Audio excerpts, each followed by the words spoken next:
Vadi'i hükümünün 5-si fasad, yani bozulup ketiş, inavatsız bolup ketiş, beka bolup ketiş degендek.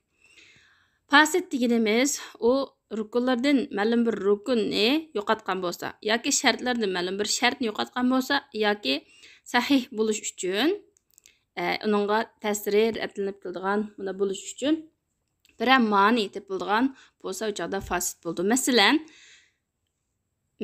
taharatsiz namoz o'qigan bo'lsa yoki qibldan boshqa tarafga qarab namoz o'qigan bo'lsa yoki ruku yoki sajdani tark etgan bo'lsa namozda, chunki ruku sajda rukun hisoblanadi, tark etgan bo'lsa o chog'da uning namozi fasid bo'lib ketadi. Ya'ni qabul emas, inovatsiz namozni qayta o'qish kerak. Shuningdek, namozning ichida taharati buzilib ketgan bo'lsa, namozi o chog'da bo'lmaydi, buzilib ketadi. Shundaqla bir ayol valisiz to'y qilgan bo'lsa, uningki nikohi fasid bo'lib ketadi. Yoki guvohchilar yo'q to'y qilgan bo'lsa, yoki iddat turib to'y qilgan bo'lsa, uningki nikohi to'yi fasid bo'lib ketadi, bekor bo'lib ketadi. Fasid deganimiz ibodatlardan la tabra'u bihi zimma, gadandan saqit bo'lmaydigan ibodatdir. Ya'ni ibodatlardan bu ibodat fasid bo'lib ketdi desa, gadandan saqit bo'lmaydi, adat topmaydi. Muomalatlardan so'd-setiq, tijorat degandek mana muomalatlardan desa, o chog'da uning ergishib keladigan ta'siri o chog'da ta'sir bo'lmaydi. Musulmon kishiga fasid bo'lgan iqtlarga yuzlanish, uni qilish harom bo'ldi yoki fasid ibodatni qilish harom bo'ldi, bilib turib. Chunki bu fasid degan shariat cheklagan narsa. Ba'zida fasadlikning sababi fe'ldan burun yuz bergan va shu fe'lning ichida, shu sharkatning ichida davomlashgan bo'ldi. Buning misoli qibldan boshqa tarafga qarab namoz o'qigan bo'lsa, qibldan boshqa tarafga qarash namozdan burun yuz burdi va namozning ichida davomlashadi. Endi bu fasidlik. Yoki namozning oralig'ida tuyuqsiz kelib qoldi, masalan namozni ga qilish yoki shunga o'xshagan ishlar.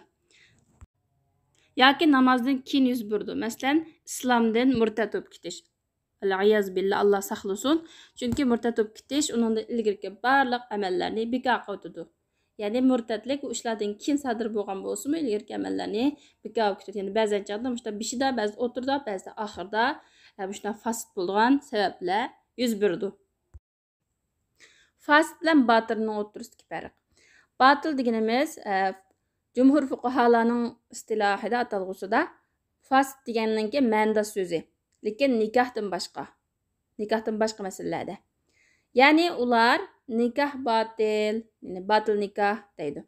Mana bu ummat uning botil ekanligiga ijmoga kelgan narsa. Masalan, qandoq nikoh botil bo'ladi desa, bir kishining o'zining onasi yoki imildoshlikdan bo'lgan ota-singlisi bilan to'y qilishi.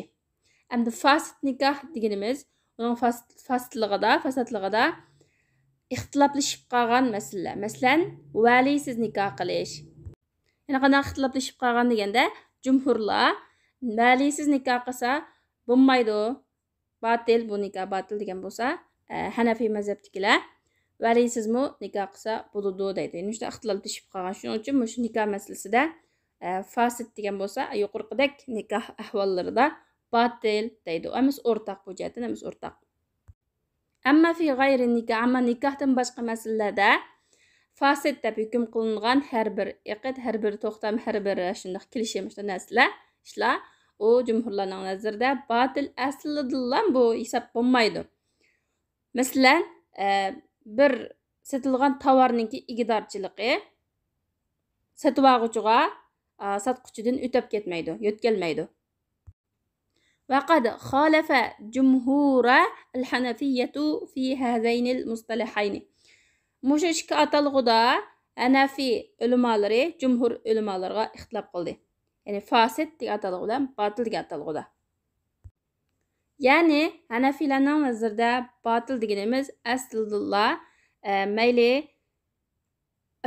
iqd qilg'uchida bo'lsin, odamda bo'lsin yoki shu maslida bo'lsin yoki shu kelishimning to'xtamning masalan siyg'isida bo'lsin, birer chataq birer xalalning bo'lganligi tufaylidan aslida shunga u botil. Ammo fasid deganimiz shu iqdning ma'lum bir sifatida süpütüdü birə şərti yoki şunun oxşagan narsa bo'lmasligidan bu fasid bo'ladi.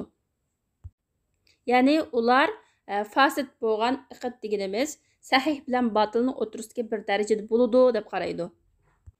Ya'ni bu degani bu kelishim mayli nikoh bo'lsin yoki savdo setiq bo'lsin, bekor bo'lib ketmaydi. Ammo makruh holatda bo'ladi. Uningga masalan tijorat bo'lsa, uning ta'siri rad-lanib keldi. Yoki nikoh bo'lsa, uning nikosi botil bo'lib ketmaydi, bekor bo'lib ketmaydi. Ammo makruh bo'ladi, shu shartlari to'liq tepilsa yoki shu ma'nilari bo'lmagan vaqtida o chaqda sahih holatda, to'p-to'g'ri holatda bo'ldi.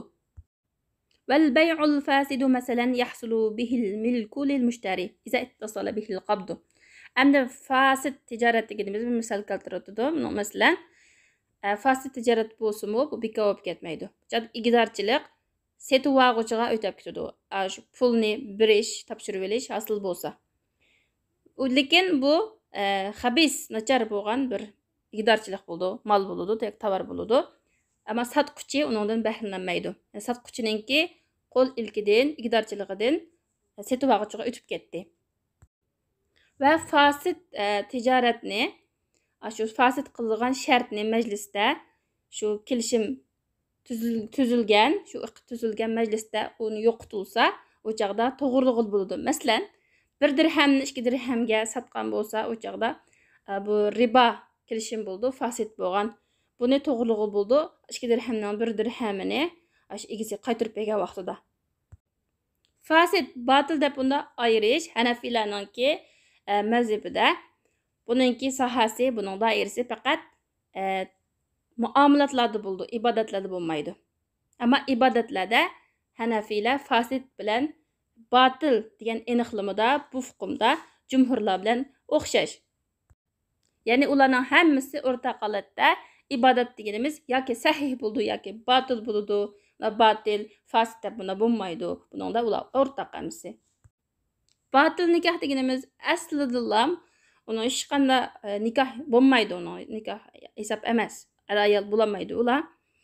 Shariat hech qanday bir tarafdan uni mavjud ekanligini e'tirof qilmaydi. Nikoh deb qaramaydi. U ayirib etishda taloq qilma, ehtiyoj tushmaydi. Taloq demisin bo'laverdi. Hisob emas, azaldan hisob emas. Aslida hisob bo'lmaydi. Uningga nasab bo'lsin yoki boshqa bo'lsin, hech qanday bir ta'sir agishib kelmaydi uningga. Masalan, hozir degandek, uning taloq qilish ketmaydi, ayirib etishga. Uningga nasab bolasi bo'lsa, nasabmi uning hisob bo'lmaydi. Va masalan, o'lib ketsa, uning arayal bir-biridan meros olgan bunday ishlarmi bo'lmaydi.